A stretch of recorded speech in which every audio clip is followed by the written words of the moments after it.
সামনেই আসছে শ্রাবণ মাসের সোমবার। মনে করা হয় এই শ্রাবণ মাসে যারা শ্রদ্ধা ও ভক্তিভাবে উপাসনা করেন তাদের সমস্ত ইচ্ছা পূরণ হয়। তাই বন্ধুরা, 2025 সালে শ্রাবণ মাসে কটি সোমবার পড়েছে তার পূর্ণাঙ্গ সময়সূচি ও এই শ্রাবণ মাসে উপবাস করলে এর থেকে কি ফল লাভ করা যায় তার সমস্ত কিছু আমি এই ভিডিওতে জানিয়ে দিলাম। বন্ধুরা, তার আগে পরবর্তী ভিডিও পেতে চ্যানেলটাকে সাবস্ক্রাইব করে নেবেন আর ভিডিওটা লাইক শেয়ার করতে ভুলবেন না।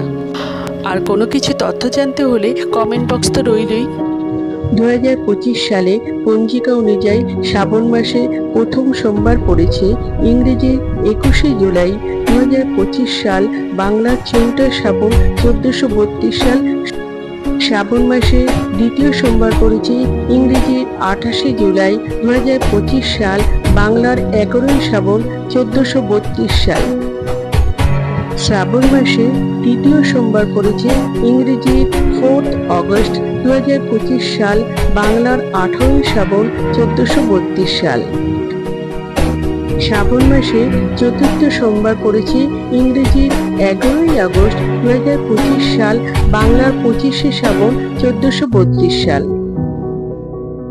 বন্ধুরা, শ্রাবণ মাসে সোমবার করলে আগের দিন নিরামিষ আহার করতে হবে। এরপর সারাদিন উপবাস করে মহাদেবের পুজো করে প্রসাদ গ্রহণ করতে হবে। যদি কারোর পক্ষে সারাদিন উপবাস করতে না পারেন তাহলে এই দিন মহাদেবের পুজো করে নিরামিষ আহার গ্রহণ করতে পারেন। বন্ধুরা, এই শ্রাবণ মাসে যারা শিবব্রত রাখবেন এই মাসে তারা একদমই আমিষ খাবার খাবেন না। এই শ্রাবণ মাসে বেগুন জাতীয় খাবার একদমই খাবেন না। বেগুনের মধ্যে এই সময় পোকার সৃষ্টি হয়, তাই বেগুন জাতীয় খাবার একদমই খাবেন না।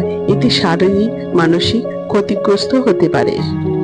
এই শ্রাবণ মাসে ব্রত উপবাস করলে কাঁচা দুধ একদমই খাবেন না। এতে হজমের অসুবিধা হতে পারে এবং শারীরিক ক্ষতি হতে পারে। শ্রাবণ মাসে দেবাদিদেব মহাদেবের পুজোর উপকরণগুলো হলো পঞ্চামৃত, গঙ্গা জল, ঘি, মধু, চন্দন, অখণ্ড আতপ চাল, সবুজ মুগ, মোমবাতি, বেলপাতা ও আকন্দ ফুলের মালা। এছাড়া 5 রকম, 3 রকম বা এর থেকেও বেশি আপনারা ফল নিতে পারেন। তাই বন্ধুরা, আপনারা শ্রাবণ মাস ভালোভাবে পালন করুন। আমার শুভেচ্ছা থাকলো।